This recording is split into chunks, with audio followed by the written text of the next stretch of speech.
And so, my fellow Americans, ask not what your country can do for you. Ask what you can do for your country. I have a dream that one day this nation will rise up, live out the true meaning of its creed. We hold these truths to be self-evident, that all men are created equal. We are exploited. We are downtrodden. We are denied not only civil rights, but even human rights. So the only way we're going to get some of this oppression and exploitation away from us or aside from us is come together against the common enemy. I don't want you to protest, I don't want you to riot, I don't want you to write to your congressman because I wouldn't know what to tell you to write. I don't know what to do about the depression and the inflation and the Russians and the crime in the street. All I know is that first, you've got to get mad. You've got to say, I'm a human being, God damn it! My life has value! We get together, have a few laughs. America is a nation that can be defined in a single word. I was going to put him.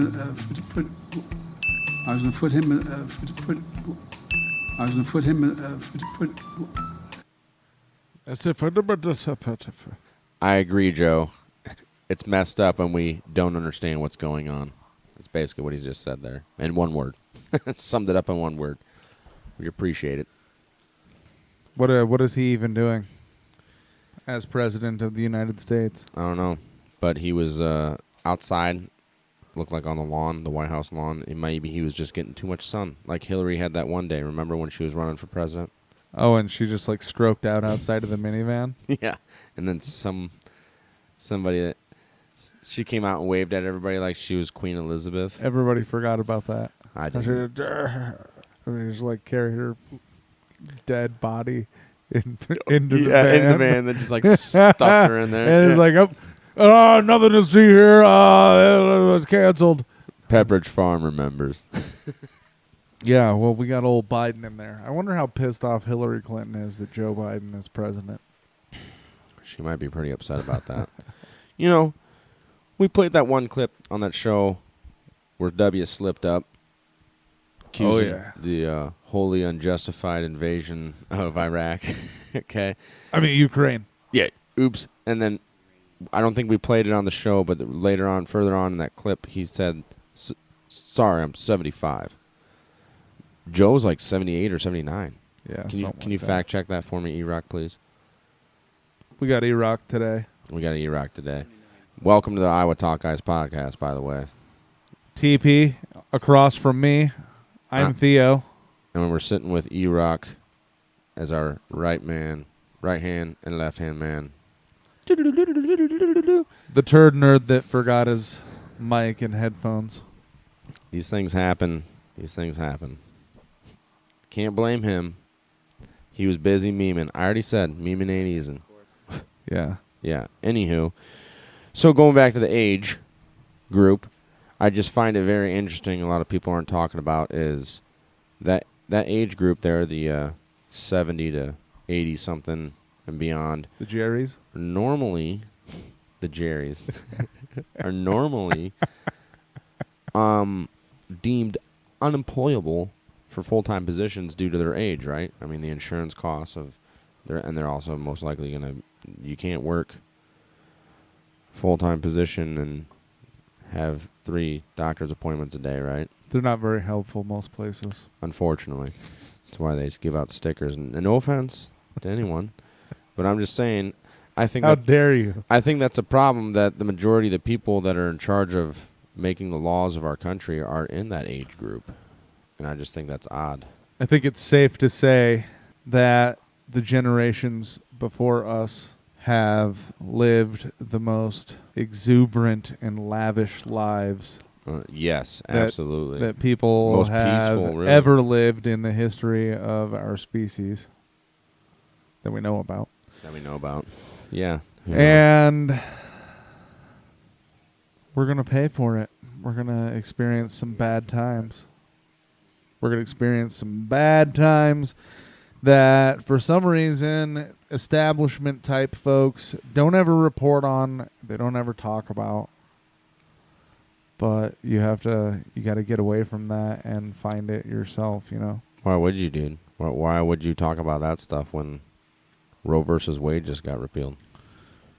Yeah, that's awful convenient, right? And now people aren't talking about Ukraine very much. No. Which is also weird. Because, the Azov battalion got surrendered finally, and a little while ago in the Donbass. Yeah. Russia's playing the long game.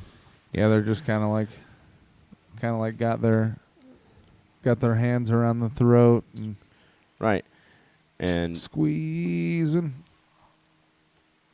You know, part of playing the long game, we'd spoke earlier about the golden Russia pegging the ruble. Putin pegging the ruble to the gold. Yeah. To gold, I should say. It's not like the 50 gold. rubles. To the gold. 50 rubles to a gram of gold or something. The internets. Yeah, something like that.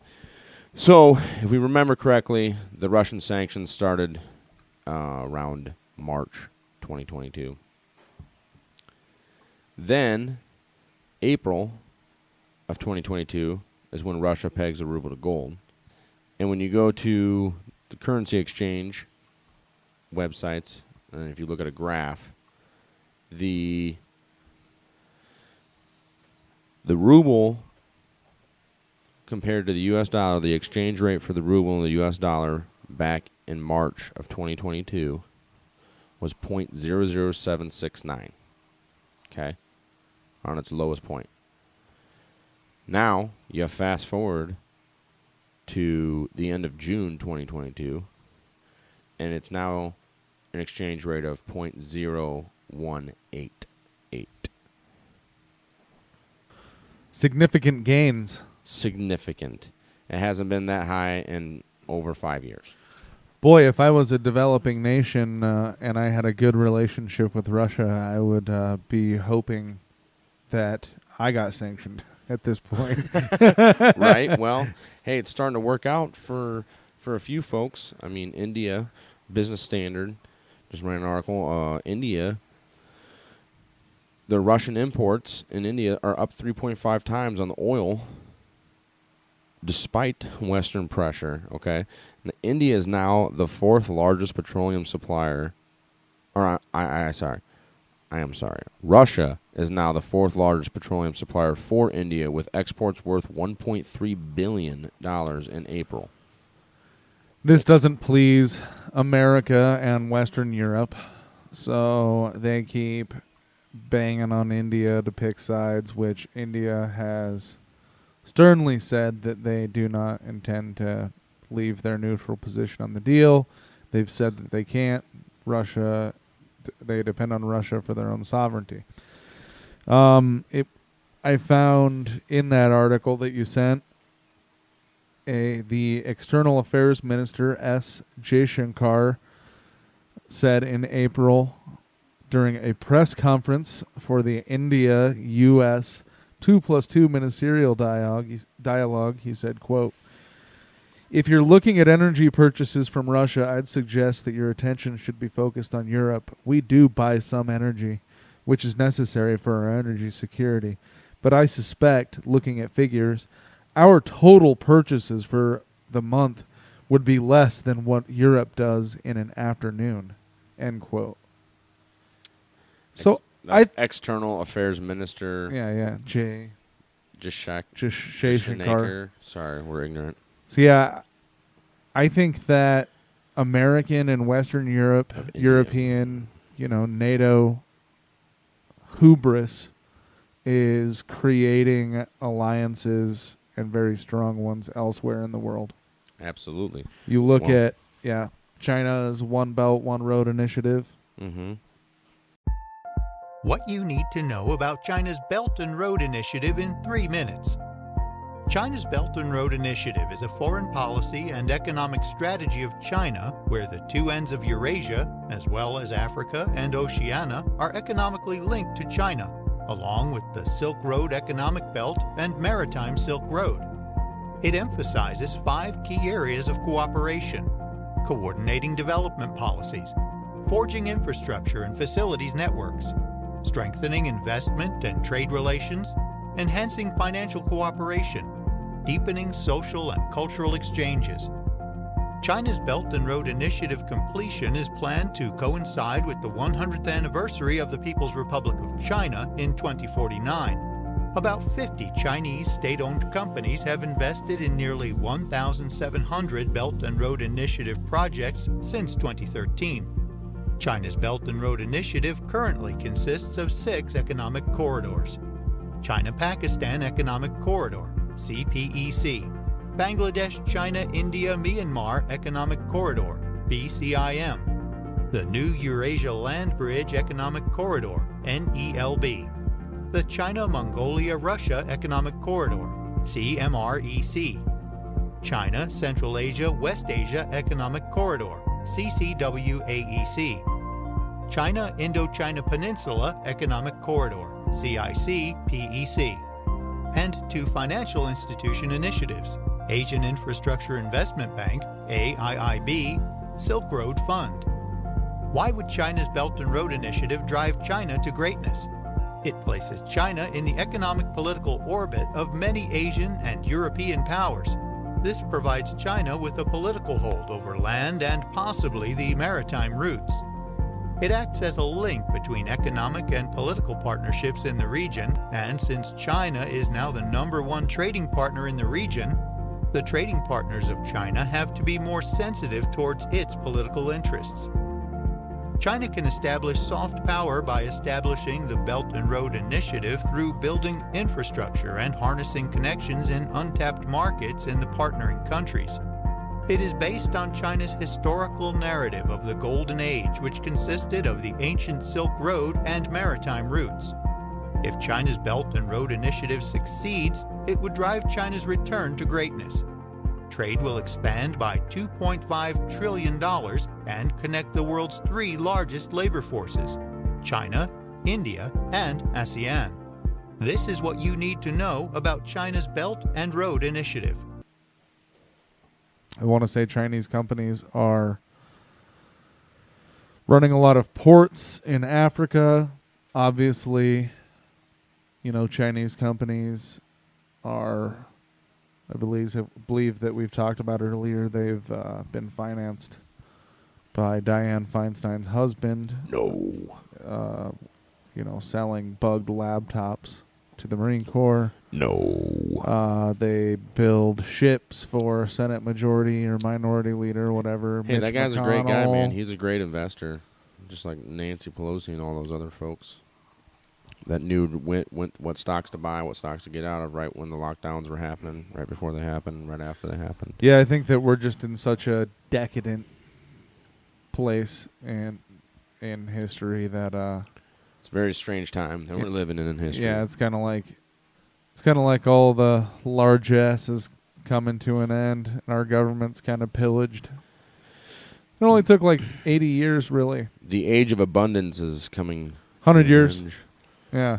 Well, talking about Russia making deals with their neighbors, their allies, their friends. So we got to remember one thing before getting into this more, is that we said it before, they're playing the long game. They're patient. These are civilizations, countries that have been around, people with strong roots that have been around a lot longer than the United States has even been a country. So let's, just because we do have, a pretty awesome military and a pretty amazing way of life, of living out here, let's not be naive and think that we're special on the world stage. Because we're special in a bad way, right? Well, the military hasn't been used in the most flattering ways for the better part of those, 80 years. Right. But going to what we were saying about Russia making friends, so St. Petersburg, this is Lou Rockwell, this is that article you sent, that St. Petersburg sets the stage for the War of Economic Corridors. They're talking about the coming of the new G8, 4 BRICS nations, with BRICS. Brazil, Russia, India, China. Plus Iran. BRICS is also, South Africa. Yep, BRICS, South Africa. Plus Iran, Indonesia, Turkey, and Mexico, whose GDP per purchasing parity power already dwarfs the old Western-dominated G8. Very nice. Which means? Well, it means that they are larger economically. They are developing. They're sort of on their way up as opposed to down. America, dude, we're the best. America is certainly on its way down. America number 1, BRICS plus number 10. You know, yeah. It's like America in the South China Sea. I mean, you know, how long can we continue to project on China's border, essentially, like that? Really? How long are they going to put up with it? Yeah, that's the question. So I've said before that China kind of shares a symbiotic relationship with the U.S. as far as we're getting cheap goods for them. We've outsourced a lot of our industry to China, Chinese companies, or at least Chinese workers, right? Chinese land. It'd be kind of naive of us to think that they would not be able to establish that same symbiotic relationship with Russia, India, you know, other BRICS countries. And not to mention, you know, like what happened with COVID when that first happened and there was a lockdowns and the Trump administration had our industry start to change. You know, companies started making ventilators and masks and stuff like that, or wherever they revamped the industry to change for the times and stuff. Right. So, you know, you never know, those little countries that are those companies that are making, you know, plastic bubble holders, or probably could start making canteens for the Russian military. Oh, yeah. I mean, they shouldn't have a problem manufacturing. No, they could get those molds quick change. Yeah, at a good price. Yep. All it is plastic mold injecting. So I'm just saying that's a very real possibility. Plus, they have a currency that would probably be pretty popular to export right now. It's going to be getting much more better. Hot in here. And that's Erock's favorite song. So hot in here. Oh, I thought it was it's getting hot in here, so take off all your clothes. That's what I thought you were going for. He's shaking his head, looking at Theo like he's some type of maroon. Anywho's. So, the U.S. dollar ain't doing too hot. I think it's losing its cool or its stature is. Yeah, it's losing its cool. You'd mentioned people aren't finding it cool, so they're it's losing its stature as the reserve currency. You mentioned something earlier about Peter Schiff talking about the bubble, right? And Peter Schiff, he profited off of bubble crashes. Well, yeah, I mean, Peter Schiff has said that he doesn't. I think in one of his books or something I read where he doesn't make money on bubbles. He just makes money when they crash because he knows. Yeah, when he can see them getting inflated, and he knows how to make money off of them being crashed. Well, he says the bubble that we're in right now is bigger than the housing market bubble of 2008 and the dot-com bubble of the 90s, late 90s. It's an awful big one, and I think it is too. It definitely is. I mean, the Saudis, maybe we've talked about this before. I think we have. The Saudis are talking about selling, oil and yuan. Mm-hmm. We've spoke about that, which is not good. Iranians. Some of the last countries. Iranians are probably already selling oil and rubles and whatnot. Oh, most likely. Yeah. Or we should look into that. Something, Well, yeah. Remember the last couple of countries that tried to change the selling of their oil from the U.S. dollar to a different currency. What happened to them? Saddam. He got wiped out like Sodom and Gomorrah. He sure did. The policy of this administration is regime change. Didn't you think that was funny, Erock? And then the other one was Gaddafi. That was during Obama's era. Yeah. Yeah, he tried to make, the denari or something. It was a gold-based currency of some of the OPEC countries in North Africa. I am not aware of this. I should read up on it. Yeah. Well, that was his demise. That's why rebels were armed and U.S. drone strikes were used. And then isn't the U.S. ambassador was murdered. Yeah. YouTube video. Isn't that when a lot more people started rafting their way across the Mediterranean or attempting to raft their way across the Mediterranean to Europe? Oh, the refugee crisis. Oh. When are we not having one of those where people are doing crazy stuff to try to get out of countries that the U.S. seems to be, the CIA already seems to be involved. Weird. Well, the CIA says they're not involved in Ukraine, so that's reassuring. Yeah, just like they said they were not involved in Cambodia and Laos until, the 90s that finally came out that it was 30 years later that they were actually involved in Cambodia and Laos, operating to try to infiltrate positions within North Vietnam and stuff, Nicaragua. Yeah, there was Iran. There's stuff. Okay. All over North. Stuff. Anywho. Well, we got anything else we want to talk about tonight, gents? Call it a short. Say it. Yeah, what? Call it a short. Call you short.